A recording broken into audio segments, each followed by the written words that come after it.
All right, hello everybody. So this is our project. Our product is Bethel Books. We have a website that we use, as well as a couple other databases and different ways to track inventory in our contacts that we use to sell books, basically to Bethel students who don't want to pay full price. So for the contents of the slideshow, we'll go over the introduction to Bethel Books. So what is Bethel Books? And we'll go over the technology. So what goes into the website and how our payments and all that. And then societal impact, how Bethel Books might affect society, or like students for today. And then we'll go over the website demonstration of Bethel Books website apps. And then what do we do? We're a store website which allows students to purchase or rent textbooks. Our website provides an alternative to buying textbooks from the campus store or other online services using crypto and normal methods of payment, such as Apple Pay, Visa, MasterCard, or Venmo. And then we aim to make it much easier for students to find their textbooks. So kind of just looking at a quick overview of the project that we did and looking at the Gantt chart. We initiated the project, which was kind of took a long time to get things going, and it was a lot of the workers on the front end, and then we built a project plan. Started working with our application development, working through Odoo, and then we surveyed relevant people who we could talk to about it, and we did a lot of the students in our class and students in the business department to see what they thought about textbook purchases. And that also included market research, looking at the market as a whole, and then developed our website more. Since we did a lot of work on the front end, that part wasn't as difficult and didn't take as much time, and then just quick testing and then releasing it online. So kind of just the same thing, initiating the project, delegating tasks, working through the project plan, do a lot of email marketing stuff early on, and then worked with the website development, everything like that. Talked to a lot of students, alumni, and seniors who were leaving and kind of their experience at Bethel. And then, yeah, continue with the marketing research, worked with Odoo. There was a couple bugs we had to fix, so we worked with that, and then sent our website to a couple Bethel students. So how it works, how are we going to be making money? We're going to be, when people go onto our website and they're going to upload or buy crypto, that's how they're going to buy and sell textbooks. And we'll be getting a 3% transaction fee of it. And then when student or buyers and sellers use the crypto to buy or sell books, they'll go into their wallet onto the website, and then they can either send us the crypto and we can send them a different form of payment, such as Venmo or PayPal. And then if they want it, they can send the crypto to their wallet. And then how does the database work? So kind of going in our database that we made, we had a customer table, a order table, and then our buyer table where we worked with because our whole idea is being the most efficient way to find buyers to find sellers. So we have the primary key with our customer ID and things like that, and then foreign keys to match them up as efficiently as possible. It will also be first come, first serve process. Like if you see an order out there and somebody has a book, you can buy it right away. We're thinking about maybe also adding a possibility of like a bidding system, kind of like what they do in eBay a little bit, to maybe increase profit for us. And yeah, like we said, we take a 3% pay cut on that. So, or we take a 3% piece of that. So the more that they would buy would be better for us. Yeah, so how does an e-commerce site work and how does our payment work? So basically our website is going to function as an e-commerce site where buyers and sellers, both college students can come onto the website and post their books for sale.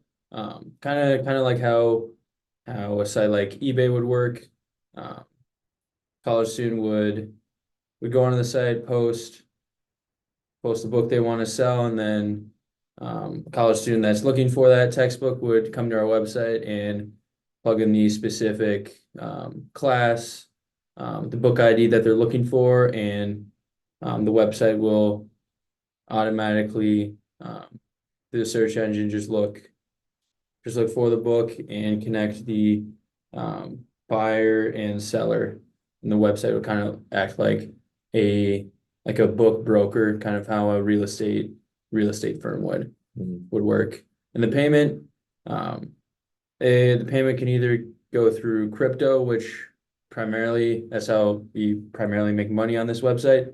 But we also have versatile payment methods such as Venmo, Visa, MasterCard, and Apple Pay as well, and the ability to plug in card number and information related to that.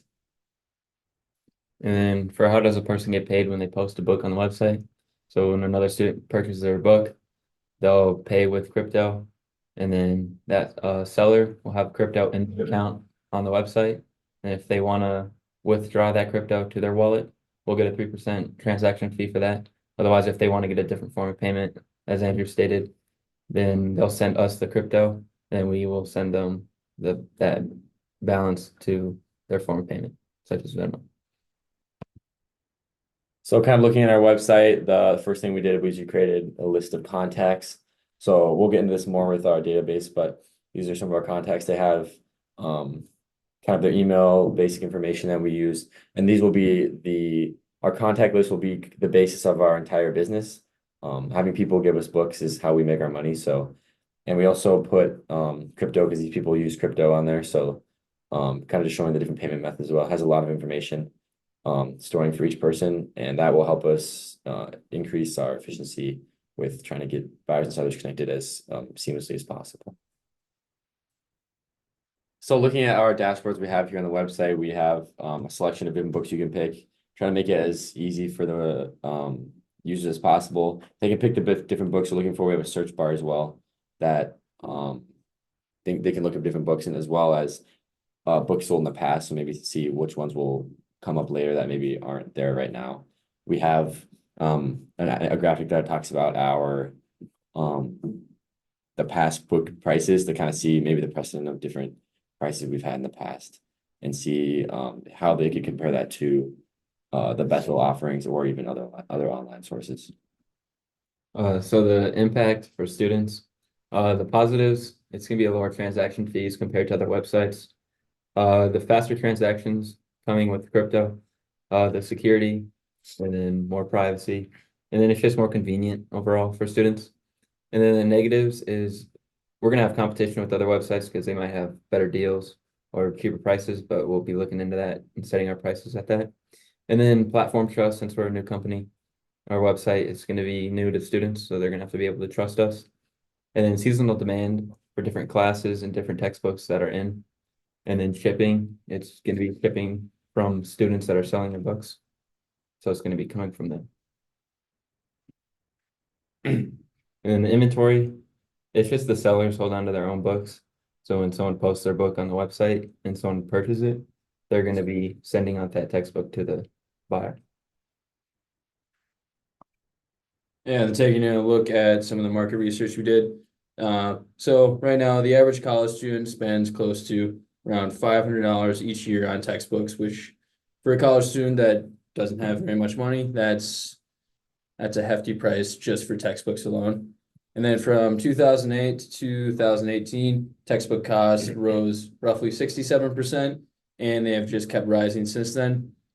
The main reason for this is in the textbook industry is dominated by 5 major players: Pearson Education, McGraw-Hill Education, Cengage, Houghton Mifflin, Harcourt, and Scholastic. And these 5 companies, to keep these prices high, they put restrictive codes within the online books to prevent them from being rented or resold to students at a lower price.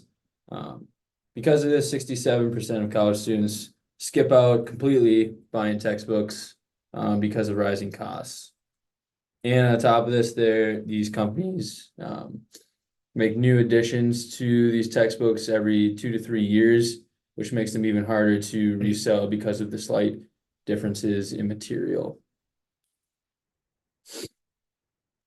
And because of these high costs, some schools have began to use some open source textbooks and various websites instead of traditional textbooks in order to help students cut costs. But this is still in the infant stage, as only 6% of schools are using these open resources for learning.